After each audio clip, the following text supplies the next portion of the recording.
Hello everyone, this is Jason White and welcome to round 14 highlights from our 1987 PPG IndyCar World Series, coming to you from Pennsylvania International Raceway, also known as Nazareth Speedway.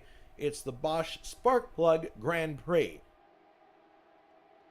Drivers are in their warm-up session right now, so let's quickly go through the top 10 in qualifying, and it was a very tight field for qualifying. Not much room in between these cars, so it's going to be very difficult to pass in this 200-mile race. On the pole, John Team with a time of 22.019 seconds for Craco Racing. In second is the champion of this series, Grant Riddall. In third, Nicholas Kirsten. Fourth, Ray Riddall. Fifth, Juha Bosch. Sixth, David Saber. Seventh, Brian Janik. Eighth, Richard Wilkes. Ninth, Mikael Drexler. And 10th is yours truly. That is the top 10 in qualifying for this 14th round of our PPG IndyCar World Series, the Bosch Sparkplug Grand Prix.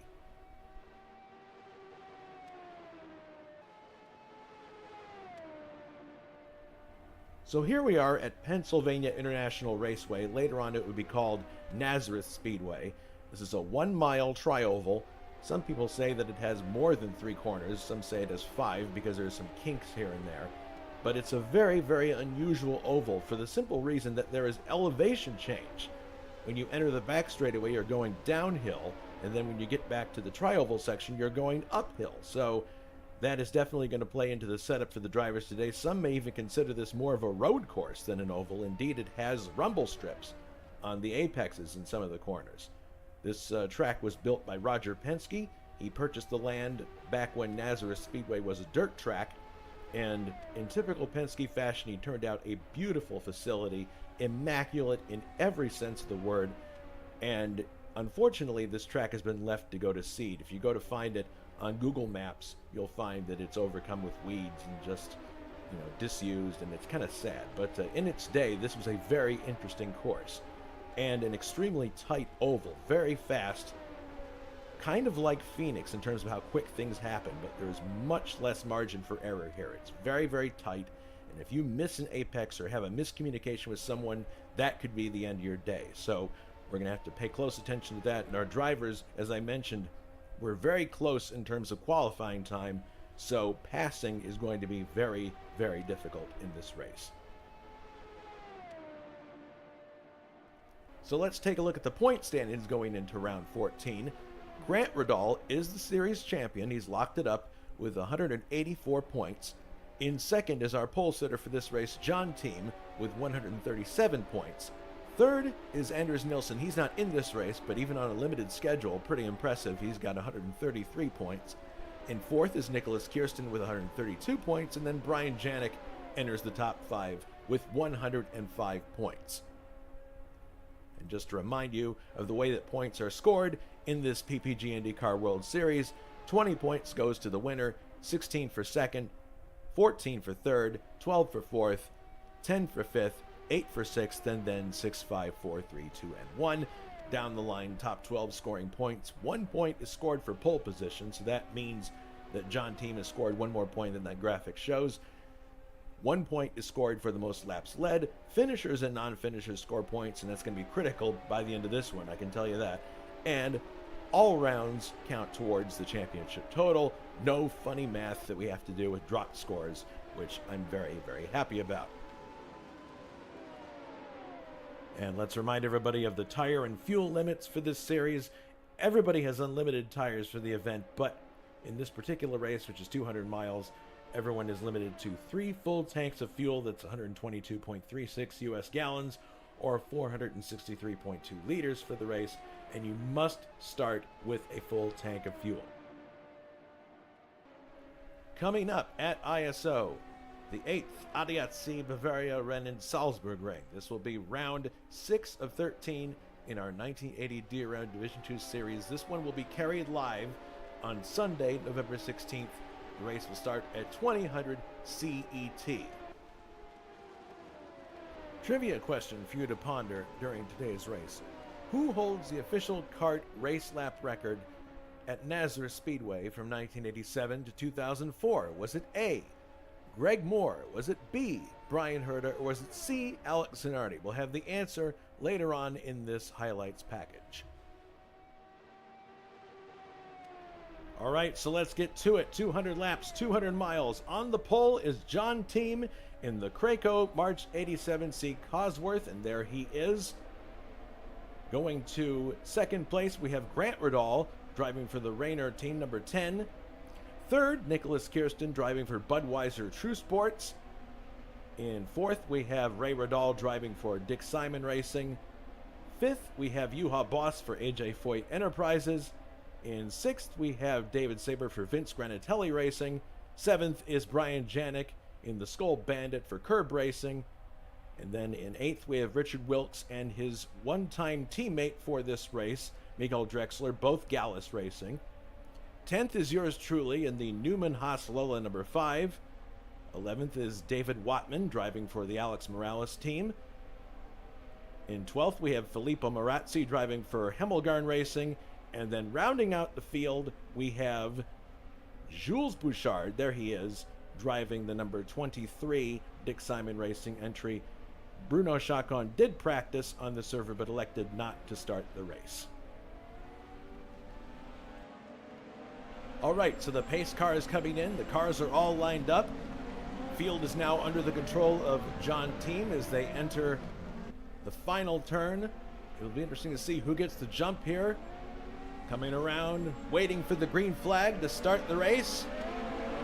And there it is, the race is underway. And look at this, here comes Grant Riddall on the outside. He is going to take the lead from John Team going into the first turn. Grant Riddall having already captured the championship, but he is eager to add to his points total and his win total.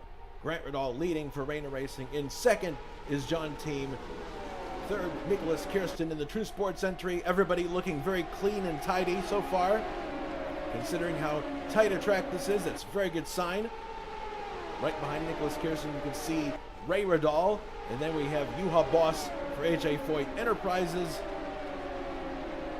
You can see that there's a warm-up lane here also that was designed by Rick Mears, incidentally, as a safety feature for this race, I believe. So if something happens, cars can get out of the way of an accident, or maybe just a place to warm up the car prior to going fast. Here's Ray Riddall, who's been in every race so far this year. Great competitor, but you can see here on this in-car cam how tight of a track this is and how little of a margin for error this is. And he goes into the final turn here, dipping down low. And it is hard to keep the revs up as well around here.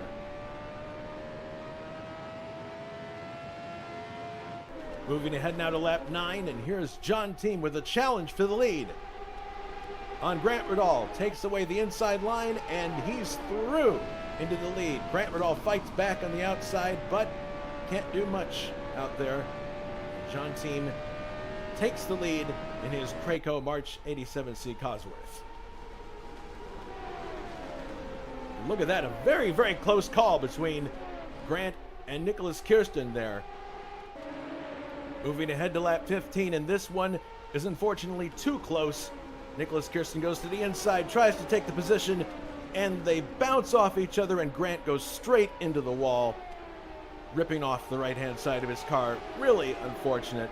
That shows you just how tight this track is and how difficult it is to pass.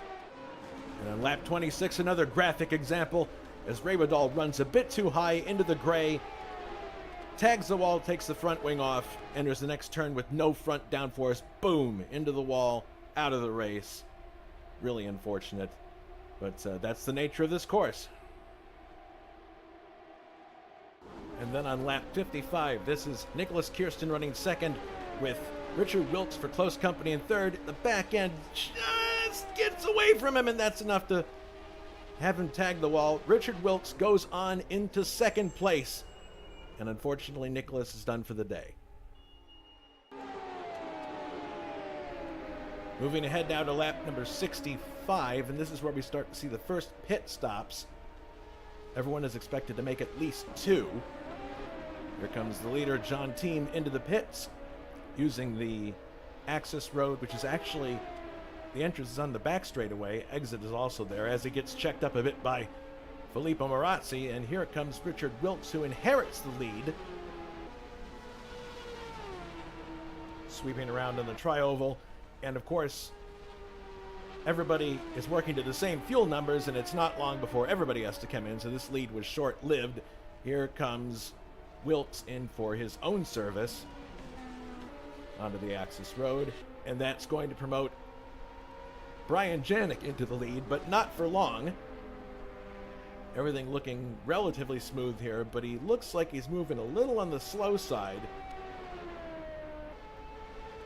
as he heads through the tri-oval area.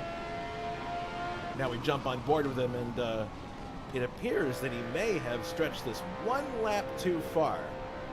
He's going slow, trying to coast into the pits. My guess is that he just strung it out a little bit too far, but thankfully he was able to make it into the pit lane without going out of the race for being out of fuel. Here he comes into the pit lane here, and after all of these pit stops cycle through, that puts John Team back into the lead. That's how these generally work. So first round of pit stops happens without any serious incident. Now we're at lap 77. John Team continuing to lead in his Craco March 87C Cosworth. In second place, we have Richard Wilkes. Third place at this moment is Juha Bosch with Brian Janik for close company.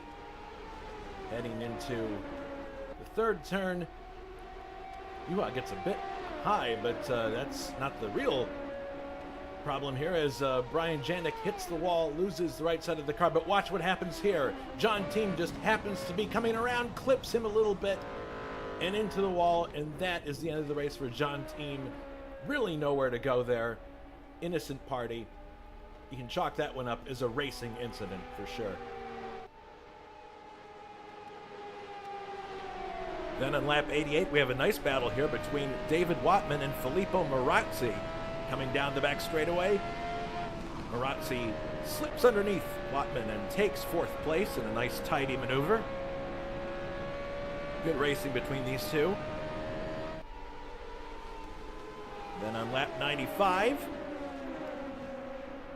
David Watman comes right back, says two can play at this game. Slips underneath Marazzi in the tri-oval and takes fourth place back. And now we are in lap 135. These are the final stops for the top three contenders of the moment. Richard Wilkes exiting the pits, having driven a flawless race to this point. Not putting a foot wrong. Very quick, but also staying out of trouble, which is, of course, the key to doing well on a 1 mile oval like this. And now exiting the pits is second place Juha Bosch, who's also had a good race to this point. And just now making his final stop is Jules Bouchard, who is in third. Quietly made his way up the field through good driving and, like I said, staying out of trouble. And interesting, this is a car that he was not very familiar with. It's a one-off. He usually drove Marches in this championship, and here he is driving a Lola. But he's a quick study.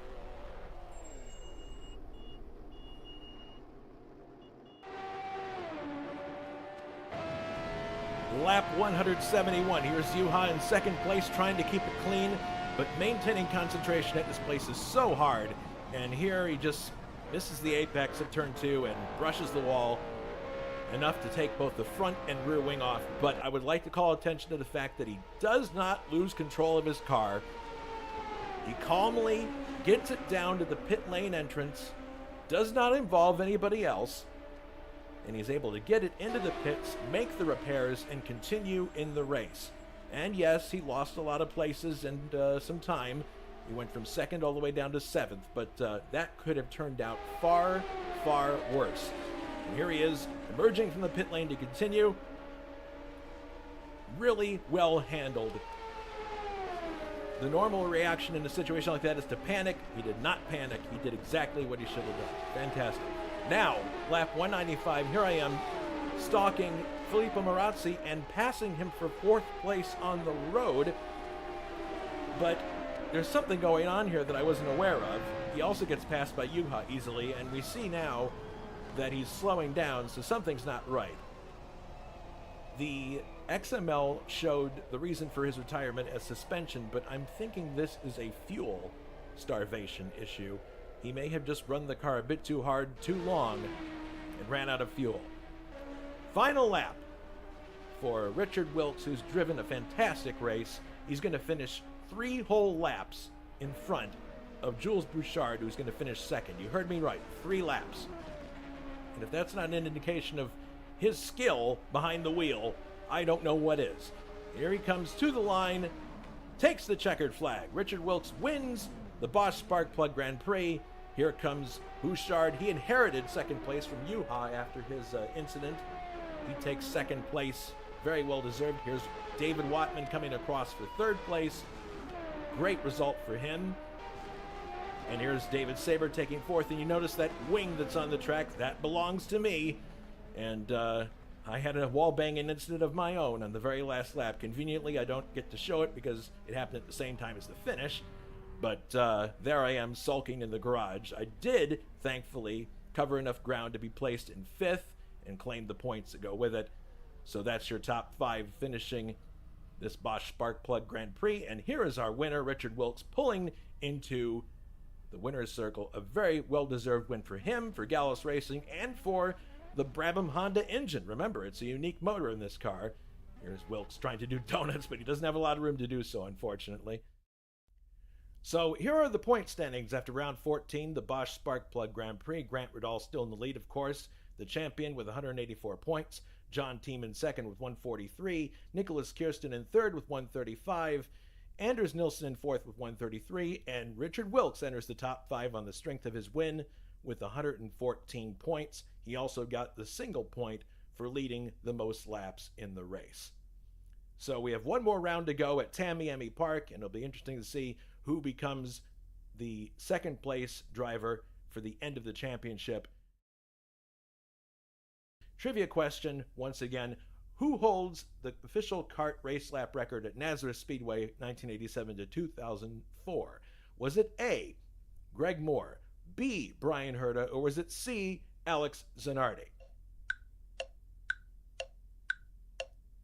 And we'll give everyone a bit more time to think about this.